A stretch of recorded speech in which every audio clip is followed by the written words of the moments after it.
आइए दोस्तों, हमारे न्यूज चैनल में आपका स्वागत है। तो बात करेंगे छत्तीसगढ़ की आज की दिन भर की ताजा खबरों, ताजा अपडेट के बारे में। तो वीडियो को अंत तक जरूर देखना दोस्तों, ताकि कोई भी ताजा खबर छूटने न पाए। और साथ ही साथ वीडियो को लाइक, शेयर और चैनल को अभी तक सब्सक्राइब नहीं किया है तो हमारे चैनल को सब्सक्राइब जरूर करना दोस्तों, ताकि आपको छत्तीसगढ़ से जुड़े ताजा अपडेट डेली मिलते रहे। तो चलिए बिना समय गंवाए जानते हैं आज की ताजा खबरों को फटाफट विस्तार से। तो पहली बड़ी खबर निकलकर सामने आ रही है। छत्तीसगढ़ भाजपा का बड़ा आरोप, सरकार वेंटिलेटर पर छिपा रही है मौतों का असली आंकड़ा।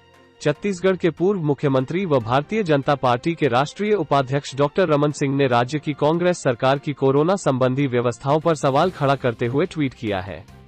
उन्होंने कहा है कि असल में सरकार बीमार है, जो खुद वेंटिलेटर पर है। वहीं नेता प्रतिपक्ष धर्मलाल कौशिक ने भी राज्य सरकार पर बड़ा आरोप लगाया है कि मौतों के सही आंकड़े छिपाए जा रहे हैं। छत्तीसगढ़ के पूर्व मुख्यमंत्री डॉक्टर रमन सिंह ने अपने ट्वीट में लिखा है कि सरकार की अव्यवस्थाओं ने जिंदा महिला को शमशान घाट पहुंचा दिया। असल में बीमार सरकार है, जो खुद वेंटिलेटर पर है। नेता प्रतिपक्ष धर्मलाल कौशिक का बड़ा आरोप सामने आया है, जिसमें उन्होंने कहा है कि सरकार मौतों के आंकड़े को छिपाने का प्रयास कर रही है। जिले में मौत के आंकड़े अलग और प्रदेश स्तर पर आंकड़े अलग आ रहे हैं। होम आइसोलेशन की मौतों को रिकॉर्ड करेंगे तो आंकड़ा और अधिक होगा। उन्होंने कहा है कि सरकार को मौतों को छिपाने का प्रयास नहीं करना चाहिए। अगला ब्रेकिंग न्यूज है, रेमडेसिविर इंजेक्शन को आवश्यक वस्तु अधिनियम में शामिल करने की मांग। सीएम बघेल ने केंद्रीय स्वास्थ्य मंत्री को लिखा पत्र। कोरोना के खिलाफ लड़ाई के बीच रेमडेसिविर इंजेक्शन की कालाबाजारी से जुड़े लोगों की जमानत मिल जाने से छत्तीसगढ़ सरकार दबाव में आ गई है। मुख्यमंत्री भूपेश बघेल ने केंद्रीय स्वास्थ्य मंत्री डॉक्टर हर्षवर्धन को पत्र लिखकर जरूरी दवाओं को आवश्यक वस्तु अधिनियम AC-1 के तहत अधिसूचित करने की मांग की है, ताकि जमाखोरी और कालाबाजारी कर रहे लोगों को सख्त सजा दिलाई जा सके। मुख्यमंत्री भूपेश बघेल ने लिखा, केंद्र सरकार पहले भी N95 मास्क, सैनिटाइजर आदि को आवश्यक वस्तु अधिनियम के तहत अधिसूचित कर चुकी है। इस कदम से देश भर में कोरोना के खिलाफ लड़ाई में आसानी हुई। प्रदेश में कोरोना के बढ़ते संक्रमण की वजह से मरीजों के उपचार में remdesivir injection, ivermectin tablet, tocilizumab injection, favipiravir capsule, enoxaparin injection और डेक्सामेथासोन टैबलेट एवं इंजेक्शन जैसी दवाओं की मांग बढ़ गई है। इसकी वजह से इन दवाओं की जमाखोरी और कालाबाजारी की शिकायत भी मिल रही है। जमाखोरी की वजह से मरीजों को दवा मिलने में भी दिक्कत हो रही है। मुख्यमंत्री ने लिखा, इन दवाओं के अधिसूचित हो जाने से प्रशासन को कालाबाजारी और जमाखोरी रोकने में सहायता मिलेगी। मुख्यमंत्री ने इसे तत्काल अधिसूचित करने की मांग की है। इसी के साथ अगली बड़ी खबर है, दुर्ग जिले में लॉकडाउन का असर, सब्जियों की बाहर सप्लाई नहीं होने से किसान परेशान। कहा, स्थानीय मांग बहुत कम, हम पर आर्थिक संकट के बादल। छत्तीसगढ़ के दुर्ग जिले में अप्रैल महीने के पहले हफ्ते की 6 तारीख से लगातार लॉकडाउन लगा है, जिससे सब्जी उत्पादक किसानों की हालत खराब हो गई। स्थानीय सब्जी मंडियां बंद हैं। जिले की सीमाएं सील होने की वजह से दूसरे राज्यों से आने वाले खरीदार पहुंच नहीं पा रहे हैं। इसलिए सब्जियां जो दूसरे राज्यों में भेजी जाती, वो इन दिनों बेकार हो रही है। जिले में 1,04,522 एकड़ में सब्जी की फसल लगाई गई है। इसमें 7,68,137 मीट्रिक टन उत्पादन सालाना होता है। टमाटर का सबसे ज्यादा उत्पादन, जिले में सबसे ज्यादा टमाटर का उत्पादन होता है। टमाटर का सालाना उत्पादन करीब 1,90,140 टन होता है।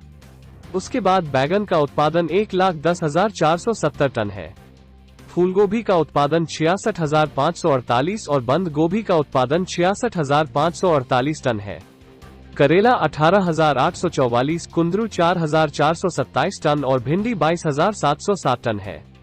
हालात यहां तक पहुंच गए हैं कि किसान अपने टमाटरों को फेंकने तक के लिए मजबूर हो रहे हैं। साथ ही टमाटर की फसल खेतों में ही सड़ने लगी है। गुरूर ब्लॉक के किसान डिकेश्वर साहू बताते हैं कि उनके खेतों में लगे टमाटर की फसल खराब होनी शुरू हो गई, जिससे उनका काफी नुकसान हो रहा है।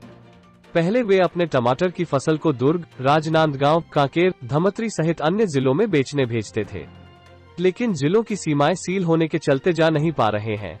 नेक्स्ट अपडेट है, कोरोना देश में पहली बार एक दिन में रिकॉर्ड 3.79 लाख से ज्यादा मरीज मिले। 3,646 लोगों ने जान गंवाई। 2.70 लाख लोग ठीक भी हुए। देश में कोरोना से हालात बेहद खराब हो गए हैं। हर दिन संक्रमितों और मौतों का नया आंकड़ा सामने आ रहा है। बुधवार को पहली बार एक दिन में 3,79,164 नए मरीजों की पुष्टि हुई। अब तक एक दिन के अंदर मिले नए मरीजों का ये आंकड़ा सबसे अधिक है। इससे पहले 27 अप्रैल को सबसे ज्यादा 3.62 लाख मरीजों की पहचान हुई थी। इसके अलावा 24 घंटे के अंदर 3646 संक्रमितों की मौत भी हो गई। ये लगातार दूसरा दिन था जब 3000 से ज्यादा लोगों की मौत हुई है। इसके पहले मंगलवार को 3286 मौतें रिकॉर्ड की गई थीं। अस्पतालों में बेड, ऑक्सीजन, दवाइयों, वेंटिलेटर संकट के बीच हर दिन कोरोना के एक्टिव केस तेजी से बढ़ते जा रहे हैं। अब देश में 30,77,075 मरीज ऐसे हैं जिनका इलाज चल रहा है। इस मामले में भारत दुनिया में दूसरे नंबर पर है। अमेरिका में सबसे ज्यादा 68 लाख एक्टिव केस हैं। हालांकि कोरोना की अगर यही रफ्तार रही तो आने वाले एक महीने के अंदर भारत में सबसे ज्यादा एक्टिव केस होंगे। साथ ही अगला ब्रेकिंग न्यूज है, कोविशील्ड की 2 लाख डोज की खेप पहुंची रायपुर। कोरोना संकट काल में बढ़ते आंकड़ों के बीच प्रदेश में वैक्सीनेशन का काम तेजी से चल रहा है। गुरुवार को कोविशील्ड की खेप राजधानी पहुंची है। 17 कार्टून में वैक्सीनेशन के लिए इंजेक्शन लाया गया है। एक कार्टून में 1200 वायल मौजूद है। इस तरह लगभग 2 लाख डोज रायपुर पहुंची है। कोरोना के बढ़ते संक्रमण के चलते इन दिनों वैक्सीन की सप्लाई बड़ी तेजी से हो रही है। गुरुवार सुबह 7:30 बजे स्वामी विवेकानंद विमानतल में इंडिगो एयरलाइंस की फ्लाइट क्रमांक 6E5511 मुंबई रायपुर से कोविशील्ड की नई खेप पहुंची। इसके पहले भी इन दिनों कोविशील्ड और कोवैक्सीन की डोज पहुंचते जा रही है। टीकाकरण अधिकारियों का कहना है कि इससे अब टीकाकरण में और तेजी आएगी। बने रहिए दोस्तों, अगली बड़ी खबर है, लोन वर्राटू अभियान। दंतेवाड़ा में 1 लाख रुपए के इनामी सहित 7 नक्सलियों ने सीआरपीएफ कैंप में किया सरेंडर। दिलाई गई मुख्यधारा में लौटने की शपथ।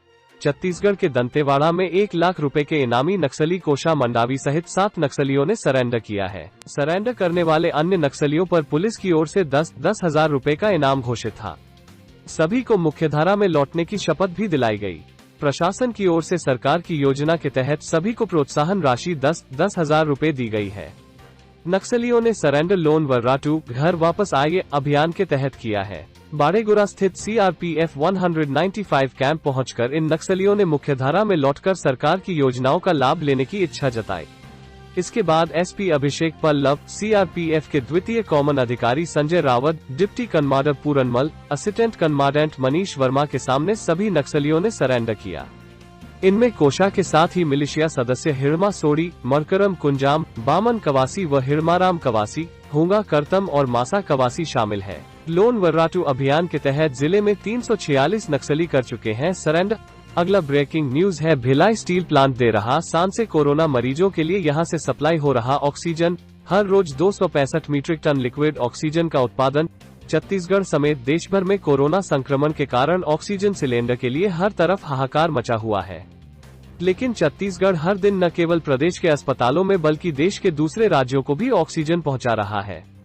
इसमें बीएसपी भिलाई स्टील प्लांट की अहम भूमिका है। राज्य के ऑक्सीजन आपूर्ति के नोडल अधिकारी डॉक्टर अयाज फकीर भाई तंबोली ने बताया कि छत्तीसगढ़ ऑक्सीजन उत्पादक राज्य है। यहां से तेलंगाना, आंध्र प्रदेश, गुजरात, महाराष्ट्र, मध्य प्रदेश, उत्तर प्रदेश, ओडिशा और छत्तीसगढ़ व अन्य राज्यों को ऑक्सीजन की निर्बाध सप्लाई की जारी है। छत्तीसगढ़ में वर्तमान में लगभग 388 मीट्रिक टन प्रतिदिन ऑक्सीजन का उत्पादन हो रहा है, जिसमें छत्तीसगढ़ केवल 160 मीट्रिक टन का ही उपयोग कर रहा है। शेष ऑक्सीजन निर्बाध रूप से अन्य राज्यों को भेजी जा रही है। उन्होंने बताया कि प्रदेश में ऑक्सीजन बनाने वाले 29 प्लांट हैं। इनमें से 27 प्लांट में जहां ऑक्सीजन सिलेंडर भरा जाता है। अगला अपडेट है, बड़ी खबर, छत्तीसगढ़ में 2 नए वायरोलॉजी लैब, टीएस सिंहदेव करेंगे उद्घाटन। रायपुर, कांकेर और महासमुंद में भी 30 अप्रैल से कोरोना की आरटी-पीसीआर जांच की सुविधा प्रारंभ हो जाएगी। स्वास्थ्य मंत्री टीएस सिंहदेव 30 अप्रैल को सवेरे 11 बजे इन दोनों जिला मुख्यालयों में वायरोलॉजी लैब का ऑनलाइन शुभारंभ करेंगे। 2 नए आरटी-पीसीआर लैब के शुरू हो जाने से प्रदेश में रोजाना आरटी-पीसीआर जांच की संख्या बढ़ने के साथ ही लोगों को रिपोर्ट भी जल्दी मिलने लगेगी। कांकेर और महासमुंद जिले के सैंपलों के साथ दोनों लैबों में जाँच की शुरुआत की जाएगी। लैब की क्षमता बढ़ने के साथ आसपास के जिलों के सैंपलों की भी जांच की जा सकेगी। इन दोनों लैबों का संचालन वहां शुरू हो रहे नए शासकीय मेडिकल कॉलेजों के डीन के अधीन किया जाएगा।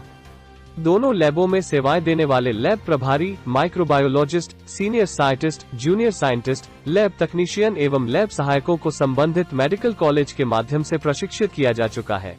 आईसीएमआर के मानकों के अनुरूप कांकेर और महासमुंद में उच्च स्तरीय वायरोलॉजी लैब की स्थापना की गई है।